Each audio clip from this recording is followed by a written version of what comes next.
안녕하세요.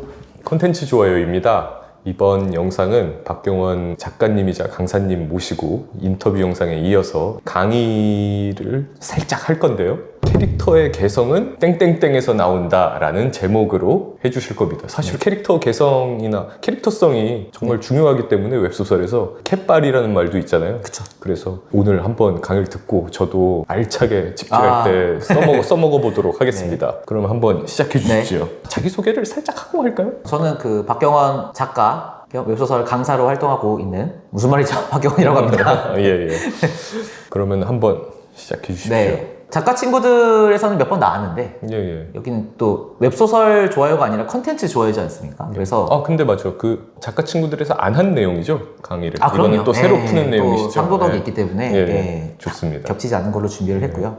그래서 웹소설뿐만 아니라 모든 컨텐츠를 좀 아우를 수 있는 그런 내용이 뭐가 있을까 싶어서 찾아봤는데요. 캐릭터의 개성은 땡땡땡에서 나온다. 요거를 제가 한번 예시를 들어볼 테니까 한번 맞춰보시는 것도 재밌을 것 같아요. 운전 가끔 하시나요?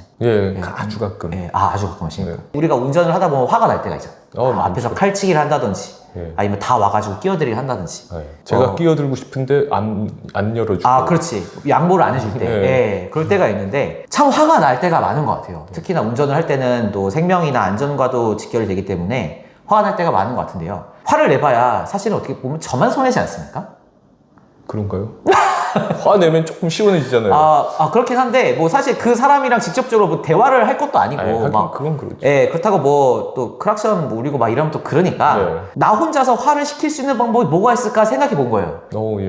그러다가 제가 어떤 생각을 했냐면, 우리도 사실 운전을 할 때, 화장실 엄청 가고 싶을 때가 있잖아요. 그렇죠. 이미 지금 한계까지 차올라서, 여기서 내가 5분을 더 운전을 할 수 있을지 없을지 장담할 수 없는 그런 극한 상황. 그럴 때는 사실은 그 도로교통법이고 뭐고 뭐 이렇게 막 그런 생각만 들잖아요. 나도 모르게 뭔가 운전을 거칠게 하게 되고 그래서 생각을 해본 거예요. 저 사람이 저렇게 운전을 정말 뭐 속된 말로 개차반처럼 하는데 사실은 저 사람이 정말 화장실을 가고 싶은 상황은 아니었을까? 극동 때문에 어쩔 수 없어. 만약에 그런 상황이었다면 어떨까라고 생각을 하니까 약간 풀렸어. 내가 운전을 하다가. 근데 거기서 더 열받게 하는 운전자가 나오잖아요? 그럼 더 센 걸 생각해요. 쟨 쌌구나. 거기까지 생각 못 해보고, 지금 뭔가, 지금 가족이 좀 아픈 게 아닐까? 아니면 지금 저도 이제 아기를 키우니까 카시트 차에 있고 하잖아요. 그래서 저 지금 카시트 안에 아기가 너무 고열로 아프지 않을까라는 생각을 하다 보니까 점점 조금씩 풀리는 그런 느낌이 좀 드는 거예요. 그래서, 이게 똑같은 저 드라이버지만, 약간 이제 이렇게 저렇게 생각을 할 때 뭔가 내가 저 사람을 대하는 마음가짐이 달라지는 거라는 거를 생각을 하게 된 거예요. 그리고 뭐이 예시를 제가 들까 말까 좀 고민을 했는데 좀 가슴 아픈 사연이라서 뭐 방송에도 나왔던 거니까 그 막 사연들 소개시켜주는 그런 프로그램이 있잖아요. 많죠. 어떤 할머님이 계신데 그 할머님이 수십 년 동안 잠을 한 번도 주무시지 않은 분이 계시대요. 그래서 굉장히 좀 특이하잖아요. 그래가지고 그 촬영 제작진이 찾아가서 24시간 동안 상주하면서 촬영을 할 생각으로 아마 뭐 24시간이 넘어도 주무시지 않으면 더 촬영을 하시겠죠. 그렇죠. 근데 할머니를 찾아뵙고 촬영을 시작했는데 몇 시간도 안 돼서 딥슬립에 빠진 거예요. 그래서 거기까지만 딱 내용이 나왔을 때 뭐 할머니 되게 뭐 어이없네. 할머니 뭐 되게 재밌으신 분이네. 약간 좀 할머니 제작진을 속이신 건가? 방송을 나오고 싶으셔서 라는 생각이 들었잖아요. 근데 그래서 할머니 어떻게 된 거예요? 라고 말씀을 해보니까 할머님이 본인이 잤다는 걸 자각을 못 하시는 거예요. 그래서 병원에 가보니까 이 할머님이 어렸을 때 그 자식분이 돌아가신 거예요. 자식분이 먼저 돌아가셨는데 그 이후로 뭔가 막 내가 자식을 앞세우고 두 다리 뻗고 이렇게 잘 수 없다라고 생각이 들으셨는지 모르겠는데 그 이후로 잠을 쉽게 못 주무시고 설령 잠이 들었다 할지라도 내가 잠을 잤다는 자각을 못 하셨다는 거예요.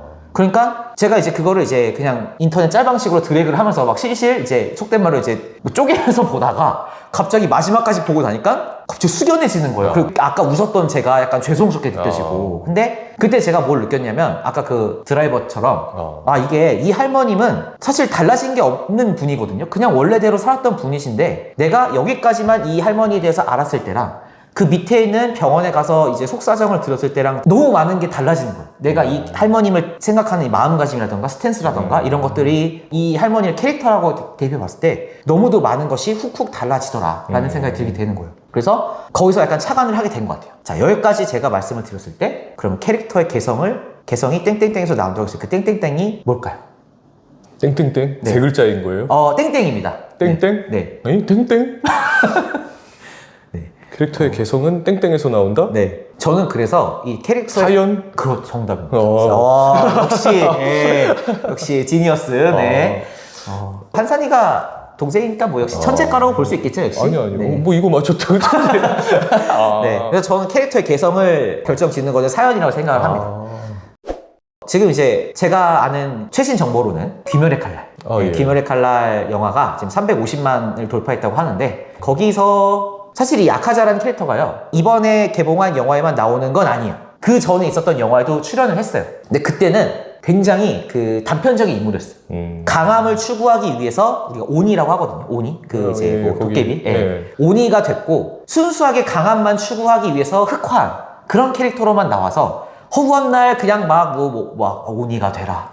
넌 여기서 더 강해질 수 있다. 어서 오니가 되라라고 하면서 굉장히 단편적인 모습만 보여줍니다. 아카자의 사연에 대해서는 나오지 않아요. 아예 나오지 않습니다. 그러니까 이전에는 안 나왔고 맞아요. 이번에 나온 거잖아요. 근데 그러니까 똑같은 아카자인데 그 전에도 굉장히 비중이 꽤 크거든요. 화려한 액션도 보여주고 엄청난 격투 장면 혹은 뭐 이제 이 사람의 어떤 추구하는 어떤 가치 이런 것도 굉장히 많이 보여주는데 사실은 그때까지만 하더라도 아카자는 그냥 수많은 오니들 중에 상연 중에 한 명일 뿐이었어요.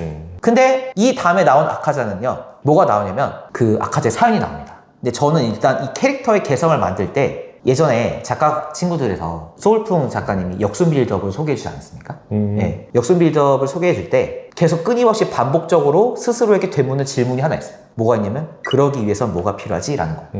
그러기 위해서 뭐 예를 들어서 화염술사를 잡아야 돼. 그러기 위해선 뭐가 필요하지? 빙결초가 필요해. 근데 나는 뭐 빙결초가 어딘지 몰라. 빙결초를 구하기 위해서는 뭐가 필요하지? 길잡이 안내가 필요해.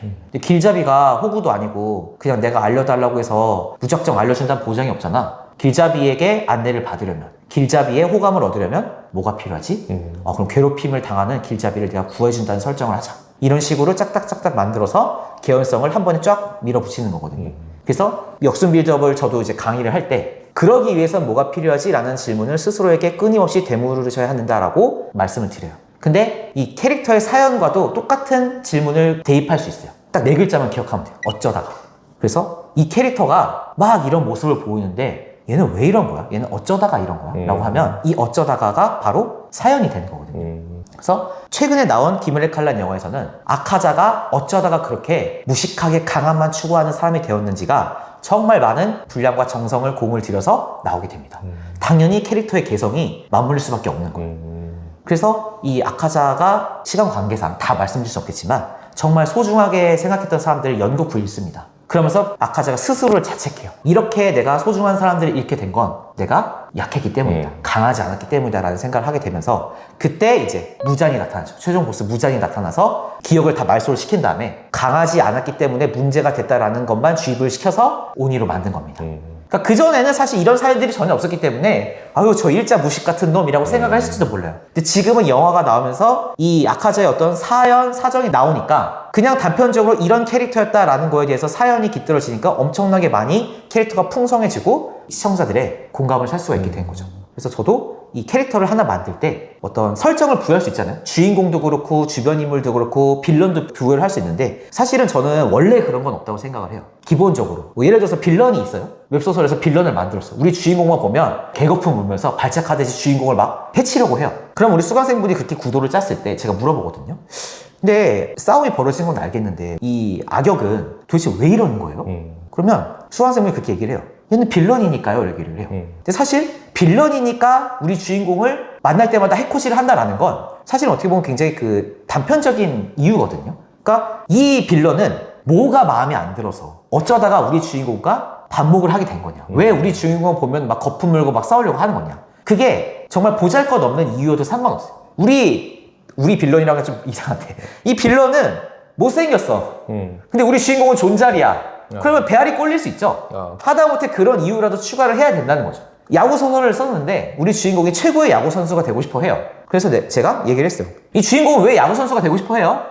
야구 소설이니까요. 그러니까 그것도 사실은 약간 좀 그런 거죠. 뭔가 여기서 사연을 부여하면 그럴듯한 어떤 캐릭터가 형성이 되는 거예요.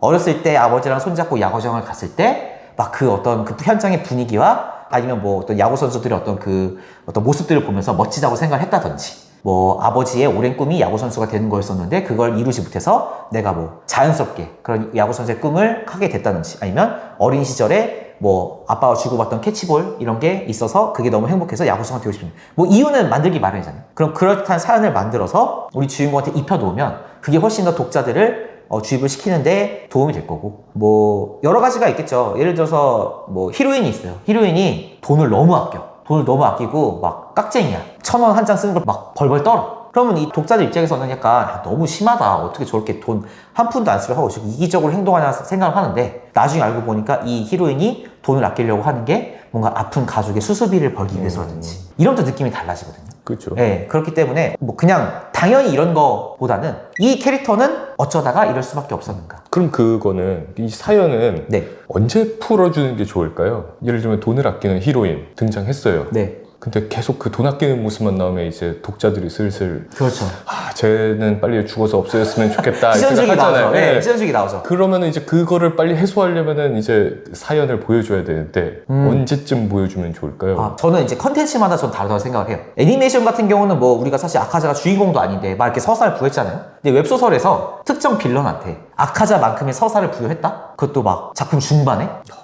자꾸 힘들다고 저는 생각을 하거든요. 그건 망하죠. 네, 그러니까 웹소설에서는 사연을 부여하면서 비중 있게 다루는 건 극초반에는 당연히 주인공 우선이어야 된다고 생각을 합니다. 사실은 제가 강의를 할 때 주인공의 전생에 대해서 많이 강의를 하거든요. 그런데 사실은 주인공이 어떤 복수의 다짐을 하는 거, 정점, 최고의 뭐가 되는 거에 대한 다짐을 하는 것들은요, 다 전생을 보여주면서 시작을 하잖아요. 내가 어떻게 뭐 당한 게 있어요. 복수를 하잖아요. 초반부에 다 보여주죠. 그렇죠. 그러니까 이것도 사실은 어쩌다가인 거예요. 어쩌다가 주인공은 복수를 하게 되었나, 어쩌다가 주인공은 최고의 아이돌이나 최고의 배우를 꿈꾸게 되었나, 이런 게 전생에 다 보여주기 때문에 저는 이미 그 공식이 쓰이고 있다고 생각을 해요. 다만 이제 주연이 아닌 조연이나 빌런들에 대한 어떤 어쩌다가 설정을 할 때는 사실은 이 어쩌다가도 얘는 왜 그런 거예요? 얘기를 했을 때 굉장히 심플하게 얘기할 수 있는 어쩌다가가 있고 굉장히 디테일하게 파고 들어가야 되는 어쩌다가가 있거든요. 근데 웹소설에서는 굉장히 중요한 몇몇 인물들 제외하면 사실은 그렇게 딥한 어쩌다가는 사실은 안 하는 게 더 좋을 수도 있다고 생각을 해요. 짧게. 예. 하지만 누구나 뭐 그럴 만한 당위성이 있다는 예, 그렇게 생각을 합니다. 그럼 이제 문피하면은 독자들이 반응이 아주 안 좋을 때 바로 다 풀어주는 건가요? 그럼 히로인의 어쩌다가 사실은 예, 뭐 사실 저는 뭐 예를 들어서 돈 먹는 힐러 같은 경우에는 그 히로인의 어떤 숨겨져 있는 어떤 뭐 반전이라던가 이런 갭을 조금 빨리 풀었습니다. 왜냐면 이 히로인이 가지고 있는 어쩌다가 혹은 뭐 이제 반전 같은 거를 주인공이 알아보는 것만으로 주인공의 능력이 조금 더 부각된다는 설정이었었거든요. 그러니까 얘 이런 면이 밝혀졌어. 근데 주인공이, 다른 사람들은 모르지만 주인공만 이런 걸 알고 있어. 그래서 이게 드러나게 됐어. 그러면 드러난 건 얘지만, 히로인이지만 부각되는 건 주인공이잖아요. 예, 그렇기 때문에 그런 기법은 그렇게 크게 문제가 되지 않는데, 이건 어떻게 보면 좀 감각적인 영역인 것 같아요. 이 해당 캐릭터의 어쩌다가를 굉장히 밀접한 서사가 담겨있다? 이거를 어느 타이밍에 풀어나느냐? 우리가 보통 저는 웹소설이나 주인공을 애착관계라고 이야기를 해요. 애착관계가 형성돼야 돈까지 들어가면서 보는 거잖아요. 그래서 주인공에 대한 애착관계가 완전히 형성이 되고 그 다음에 추가적으로 나타나는 캐릭터들이 있을 때 어느 정도 이 캐릭터들과도 독자들이 애착관계가 형성이 됐을 때 그때 좀 푸는 게 낫지 않을까라는 생각이 좀 들게 되는 것 같습니다. 그리고 로맨스 같은 경우에도 사실은 남녀지간에 사실 로맨스, 현대 로맨스든 로판이든 보통 남녀 주인공들이 다 잘생기고 예쁘지 않습니까? 그렇죠. 근데 보통 이제 잘생기고 예쁘다고 해서 완전히 금사빠가 되는 전개는 그렇게까지 많지 않아요. 맞아요. 그랬던 것 같아요. 그러니까 결국에는 이 남주는 어쩌다가 여주가 마음에 들었나, 이 여주도 어쩌다가 남주의 매력을 발견하게 되었나가 약간 키포인트라고 생각을 하게 되고, 그게 이제 굉장히 단편적으로 드러난 게 뭐 다른 여자와는 다르게 뭐 다른 여자들은 다 내 마음에 들기 위해서 막 이렇게 하는데 저 여자는 그런 모습이 보이지 않는군.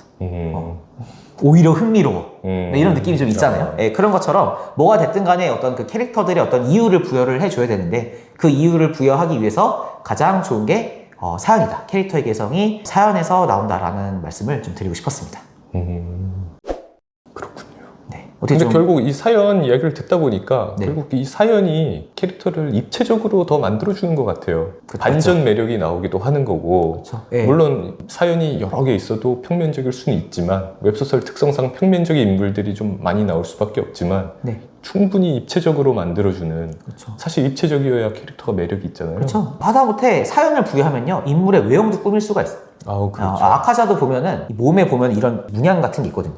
그게 오니가 돼서 생긴 문양인 줄 알고 있었는데 알고 보니까 그게 예전에 아버지의 약값을 벌기 위해서 소매치기를 하거든요. 소매치기 해가지고 걸려가지고 이제 가가지고 두들겨 맞아요. 그러면서 이 죄인의 낙인을 찍은 겁니다. 그러니까 어떻게 보면 그 캐릭터의 외형을 만들었을 때도 그 사연이 밑바탕이 되다 보니까 자연스럽게 캐릭터의 어떤 외형이나 발화 패턴이라든지 성향이라든지 이런 것도 굉장히 그럴듯하고 자연스럽게 조형이 될 수가 있다는 거죠. 좋은데요? 네. 준비한 게 사실 더 있었잖아요. 네, 시간 그랬었죠. 관계상 요거 하나만 한 건데 네. 그럼 다음번에 또 나와주셔서 오늘 못한 거 네. 또 해주시면 좋을 것 같아요. 얼마든지 뭐 내용은 굉장히 많으니까요. 예. 불러만 주시면 이게 사실 지망생 분들한테 캐릭터를 조형하거나 할 때 좋은 팁이 될 것 같아요. 네, 이런 게 저도 이제, 반영하려고 노력하고 있고요. 저 스스로. 많은 사람 이제 좀 많이 쓴 작가들은 네. 이런 게 자연스럽게 어느 정도는 되거든요. 이렇게 굳이 생각 안 하더라도 이런 사연이 있어 이렇게 다 하잖아요. 네. 근데 이제 초보인 분들은 이런 게 참 도움이 될 것 같습니다. 뭐 원래부터 이런 거는 없다. 그런 것만 좀 피해 주시면 그게 좋을 참 것 좋은 같아요. 것 같아요. 예. 그래서 오늘 참 좋은 말씀 해주신 박경원 작가님 감사드리고요. 네. 저희 또 다음번에 한번 와주시는 걸로 약속하고 오늘 영상은 여기까지 하겠습니다. 네. 감사합니다. 감사합니다.